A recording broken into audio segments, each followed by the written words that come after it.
नमस्कार साथियों, तो मैं एक नई पाठ योजना के साथ आपके सामने उपस्थित हो चुकी हूँ। तो जैसे कि हमने पिछले भाग में परिवर्तन के बारे में पढ़ा, हमने भौतिक परिवर्तनों के बारे में पढ़ा। उसी चरण को आगे बढ़ाते हुए आज हम उपविषयों रासायनिक परिवर्तन के बारे में बात करेंगे। विषय रहेगा भौतिक विज्ञान का और उपविषय रहेगा रासायनिक परिवर्तन। ये हमारी पाठ योजना का भाग 3 है। और इसके साथ ही मैंने जैसे आपको बताया कि पाठ योजना शुरू होने से पहले छात्र अध्यापिका या छात्र इस प्रकार का एक चार्ट बना लेते हैं, जिसमें छात्र अध्यापिका का नाम, अनुक्रमांक, कक्षा, विषयों, उपविषयों, समय व दिनांक आती है। आप अपने अनुसार सामान्य उद्देश्यों में बदलाव कर सकते हैं। मैंने सामान्य उद्देश्य इस प्रकार के बनाए हैं विषयों भौतिक विज्ञान के। पहला उद्देश्य रहेगा छात्रों में भौतिक विज्ञान के प्रति रुचि उत्पन्न करना। दूसरा, छात्रों में मानसिक और बौद्धिक शक्ति का विकास करना। तीसरा, छात्रों में वैज्ञानिक दृष्टिकोण की भावना को पैदा करना। चौथा, छात्रों में तर्क शक्ति का विकास करना। पांचवा व अंतिम, छात्रों में दैनिक जीवन में होने वाली विज्ञान की उपयोगिता की जानकारी देना।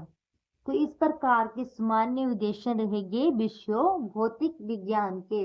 उपविषयों रासायनिक परिवर्तनों के अंतर्गत क्या उद्देश्य रहेंगे, क्या निर्देशनात्मक उद्देश्य रहेंगे। पहला, छात्र रासायनिक परिवर्तन का अर्थ परिभाषित करने में सक्षम होंगे।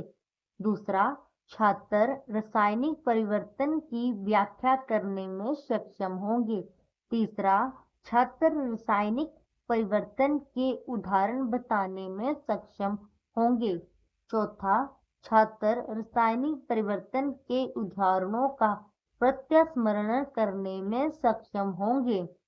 पांचवा व अंतिम, छात्र रासायनिक परिवर्तन से प्राप्त ज्ञान का दैनिक जीवन में उपयोग करने में सक्षम होंगे।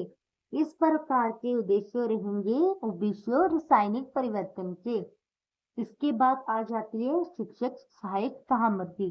जैसे कि मैंने आपको पहले की भी वीडियोस में बताया कि 2 प्रकार की रहती हैं। पहली रहती है सामान्य शिक्षण सामग्री। सामान्य शिक्षण सामग्रियों में क्या क्या आता है? चाकबोर्ड, झाड़न व संकेतक। और विषय शिक्षण सामग्रियों में आता है चार्ट। तो इस प्रकार से सहायक सामग्रियों का वितरण होता है। उसके बाद आ जाती है बात पूर्व ज्ञान परीक्षण की। तो पूर्व ज्ञान परीक्षण अगले पेज पर। पूर्व ज्ञान परीक्षण में मैंने यहाँ पे 3 प्रश्न किए हैं। आप अपने अनुसार प्रश्नों की संख्या कम ज्यादा कर सकते हैं। तो पहला मैंने प्रश्न किया है, जीवन जीने हेतु क्या आवश्यक है? तो छात्र उत्तर दे रहे हैं भोजन। दूसरा मैंने प्रश्न किया है, भोजन का पाचन कहाँ होता है? तो छात्र उत्तर दे रहे हैं पाचन तंत्र में। मैंने तीसरा प्रश्न किया है, पाचन तंत्र में भोजन का पाचन कौन सा परिवर्तन है? तो ये एक समस्याजनक प्रश्न हो गया, तो छात्र यहाँ उत्तर देने में असमर्थ हो जाते हैं। उसके बाद छात्र अध्यापिका उपविषय उद्घोषणा करती है, पाचन तंत्र में भोजन का परिवर्तन रासायनिक परिवर्तन है, जिसके बारे में हमने विस्तार पूर्वक पढ़ा। क्या मैं छात्र अध्यापिका विस्तार पूर्वक पढ़ाएगी या पढ़ेंगे? यही अपने अनुसार आप इस लाइन को चेंज कर सकते हैं या इसको विस्तृत रूप में भी लिख सकते हैं। उसके बाद बात आ जाती है प्रस्तुतिकरण की। तो प्रस्तुतिकरण में बताएंगे कि छात्र अध्यापिका व्याख्यान विधि, प्रश्नोत्तरी विधि व विचार विमर्श विधि द्वारा पाठ प्रस्तुत करेगी या करेंगे। तो उसके बाद पाठ योजना का आरंभ होता है। इस प्रकार का एक चार्ट बना लिया जाता है, जिसमें विषय वस्तु, छात्र अध्यापिका कार्यकलाप, छात्र कार्यकलाप व श्यामपढ़ लेखन जैसे पन्ने रूप में या बिंदु रूप में 4 लाइनें आती हैं। तो पहली बात हम करते हैं रासायनिक परिवर्तन की परिभाषा के बारे में। तो छात्र अध्यापिका लिखती है, छात्रों, रासायनिक परिवर्तन वे परिवर्तन होते हैं जिसमें एक अथवा एक से अधिक नए पदार्थ बनते हैं। पहले मैंने भौतिक परिवर्तनों में आपको पढ़ाया था कि नया पदार्थ नहीं बन रहा है, पर रासायनिक परिवर्तनों में नया पदार्थ बन रहा है। ये कह रहे हैं कि आगे लिखते हैं कि रासायनिक परिवर्तन रासायनिक अभिक्रिया भी कहलाते हैं। ये रहा छात्र अध्यापिका कार्यकलाप। उसी प्रकार से छात्र कार्यकलाप छात्र ध्यानपूर्वक सुनते हुए शामपट लेखन में हम पाठ्य योजना के उपविषयों का नाम लिखते हैं। तो ये कौन सा उपविषय है? रासायनिक परिवर्तन। तो शामपट लेखन में आएगा रासायनिक परिवर्तन। अगले पेज में छात्रों, रासायनिक परिवर्तन जीवन में अत्यधिक महत्वपूर्ण है। सभी नए पदार्थ रासायनिक परिवर्तनों के परिणाम स्वरूप ही बनते हैं। ये परिवर्तन अनुक्रमणीय होते हैं। अनुक्रमणीय अर्थात जिनमें नया पदार्थ बनता है वो स्थायी परिवर्तन होता है। तो उदाहरण क्या बताए जा रहे हैं? जैसे कि भोजन का पाचन, फलों का पकना, अंगूरों का कीटबन आदि रासायनिक परिवर्तन के अंतर्गत आता है, अर्थात ये अनुक्रमणीय परिवर्तन है। छात्र कार्यकलाप में छात्र ध्यानपूर्वक सुनते हुए साथ में शामपट कार्यों। अब बात करते हैं रासायनिक परिवर्तन के उदाहरणों के बारे में। जैसे कि मैंने आपको पहले ही बताया कि जो रासायनिक परिवर्तन है वो स्थायी रहते हैं, उनका प्रभाव भी स्थायी रहता है। अब कुछ एक रासायनिक परिवर्तनों के विस्तृत उदाहरण के बारे में बात करते हैं। जैसे कि लोहे में जंग लगना। तो मैंने यहाँ लिखा है कि छात्रों, रासायनिक परिवर्तन लोहे की वस्तुओं को कुछ दिनों के लिए खुले में रखने व पर इसके ऊपर भूरे रंग की परत जम जाती है, जिसे जंग कहते हैं। इस प्रक्रिया को जंग लगना कहते हैं। लोहे को जंग से बचाने हेतु उसे जल व ऑक्सीजन के संपर्क से बचाना पड़ता है।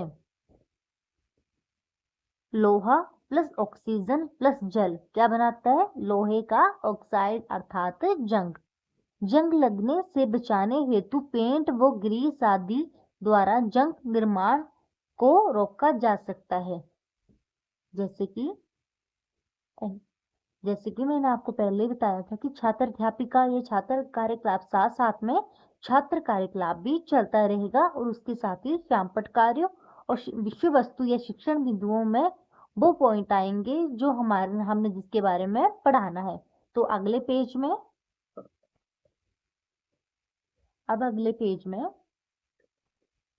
गैल्वेनाइजेशन के बारे में लिखा है इस पाठ्य योजना में। जैसे कि छात्रों, लोहे पर क्रोमियम व जिंक जैसी धातु की परत चढ़ाकर उसे जंग से बचाना ही यशदी लेपन अथवा ग्लेवलाइजेशन कहलाता है। घरों में पानी की आपूर्ति हेतु पाइपों पर जिंक की परत यशलेपन अर्थात गैल्वेनाइजेशन द्वारा चढ़ाई जाती है ताकि उन्हें जंग से बचाया जा सके।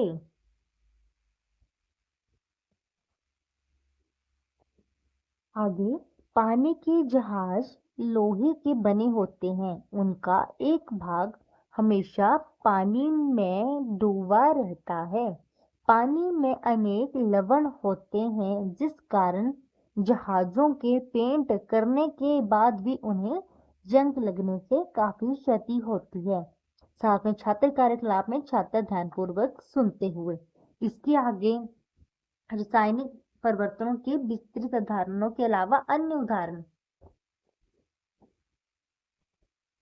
जैसे कि मैंने बताया कि रासायनिक परिवर्तनों का प्रभाव हमेशा स्थायी होता है। उदाहरण के रूप में लोहे में जंग लगना, अगरबत्ती का जलना, दूध का दही बनना, भोजन का पाचन इत्यादि रासायनिक परिवर्तनों के उदाहरण है। अब हमने बच्चों को यहाँ तक पढ़ा दिया तो अब उनसे प्रश्न उत्तर भी पूछने हैं। तो छात्र अध्यापिका इस पाठ योजना में क्या प्रश्न कर रही है? छात्रों, रासायनिक परिवर्तन किसे कहते हैं? छात्रों, हाथ खड़ा करो। यहाँ पे छात्र हाथ खड़े करते हुए शिखा से प्रश्न किया है कि शिखा आप बताइए। तो शिखा, मैडम जी, छात्र यहाँ उत्तर देने में असमर्थ है। तो छात्र अध्यापिका या छात्र अध्यापक अन्य छात्र से पूछेगा। यहाँ पे छात्र अध्यापक ने प्रिंस से पूछा है, प्रिंस आप बताइए। तो प्रिंस उत्तर देता है, मैडम जी, वह परिवर्तन जिसमें एक अथवा एक से अधिक नए पदार्थ बनते हैं रासायनिक परिवर्तन कहलाते हैं। छात्र अध्यापिका ठीक है बैठ जाइए कहते हुए उसको बैठने को कहेगा। अगले पेज में छात्र अध्यापिका दूसरा प्रश्न कर रही है। वो कहती है, छात्रों, जंग का सूत्र क्या है? छात्रों, हाथ खड़ा करो। छात्र हाथ खड़े करते हुए अब हम छात्र अध्यापिका रिया को क्या कह रही है? रिया, आप श्याम पट पर लिख कर बताइए।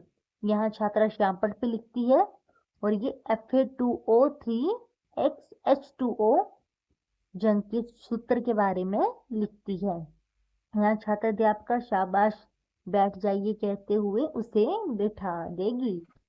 अब छात्र अध्यापिका अगला प्रश्न कर रही है कि छात्रों, गैसिलाइजेशन क्या होता है? यह क्या है? छात्रों, हाथ खड़ा करो। छात्र हाथ खड़े करते हुए छात्र अध्यापिका, श्वेता आप बताइए। तो श्वेता उत्तर देती है, लोहे पर क्रोमियम वो लोहे पर जिंक की परत चढ़ाकर उसका जंग से बचाव करना ही गैल्वेनाइजेशन कहलाता है। तो यहाँ छात्र अध्यापिका श्वेता को शाबाश बैठ जाइए कहके बिठा देगी। अगले पेज में पुनरावृत्ति। तो पुनरावृत्ति में क्या होगा? छात्रों, रासायनिक परिवर्तन स्थायी परिवर्तन होते हैं, जिसके बारे में हमने विस्तार पूर्वक चर्चा की।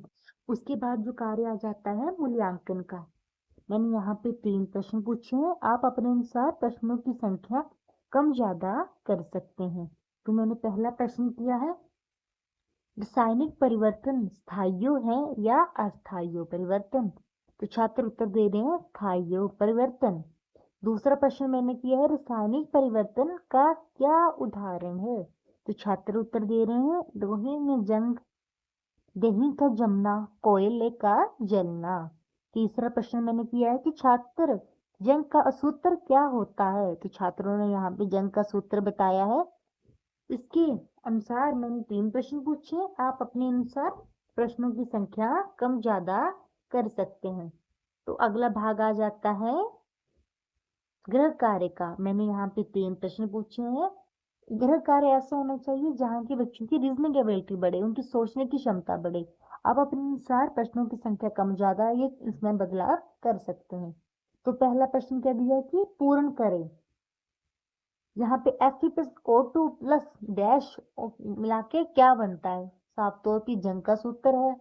तो जंग का संतुलन रूप से क्या बनता है? उसके बाद रासायनिक परिवर्तनों की उदाहरण सहित व्याख्या करें। तीसरा, गैल्वेनाइजेशन क्या है? इसके साथ मैंने 3 प्रश्न भी पूछे हैं, आप अपने अनुसार प्रश्नों की संख्या कम ज्यादा कर सकते हैं। इसके साथ ही इस पाठ योजना का अंत यहीं पे होता है। पाठ योजना समाप्त करने से पहले मैं कुछ रासायनिक परिवर्तनों का एक चार्ट या यूं कहूँ कि मिनिएचर दिखा देती हूँ। आप अपने अनुसार हैंडमेड भी बना सकते हैं, मैंने कंप्यूटर जेनिक बनाया हुआ है, पर आप अपने हाथों से भी ड्रॉ कर सकते हैं या कलेक्टिवली छोटे छोटे पिक्चर्स को काट के भी पेपर में पेस्ट करके रासायनिक परिवर्तनों के डिफरेंट उदाहरण दे सकते हैं। तो जैसे कि ये पेज जैसे कि आप देख सकते हैं, ये कुछ केमिकल चेंजेस अर्थात रासायनिक परिवर्तनों के उदाहरण है। पहला है आयरन रस्टिंग, दूसरा है बर्निंग वुड, तीसरा है मेटाबॉलिज्म क्योंकि इसमें भी केमिकल्स होते हैं, इसमें भी केमिकल चेंजेस होते हैं। अगला है कुकिंग एन एग, इसके बाद है बेकिंग ए केक, इसके बाद आ जाता है इलेक्ट्रोप्लांटिंग, इसके बाद रोटिंग बनाना, जो बनाना में काले काले से निशान पड़ जाते हैं, खराब होने लगता है। वो भी केमिकल चेंज है। इसके बाद है vinegar and baking soda mixture, ये भी केमिकल चेंजेस है। फायरवर्क्स, जो हम पटाखों से जो फुलझड़ियों से जो ऊर्जा उत्पन्न होती है वो। केमिकल बैटरीज, ये सारे रासायनिक परिवर्तनों के उदाहरण हैं। आप इनको अपने हाथों से भी ड्रॉ कर सकते हैं या अन्य उदाहरण भी इसमें ऐड कर सकते हैं। इसके साथ इस पाठ्य योजना का अंत यहीं पे होता है। आप अपने अनुसार इस पाठ्य योजना में बदलाव कर सकते हैं, एज इट इज भी लिख सकते हैं। धन्यवाद साथियों, आशा करती हूँ कि आपको ये पाठ्य योजना पसंद आई होगी। इस पाठ्य योजना में कुछ कमियां रही होगी तो मुझे जरूर कमेंट करके बताएं। धन्यवाद। जय हिंद, जय भारत।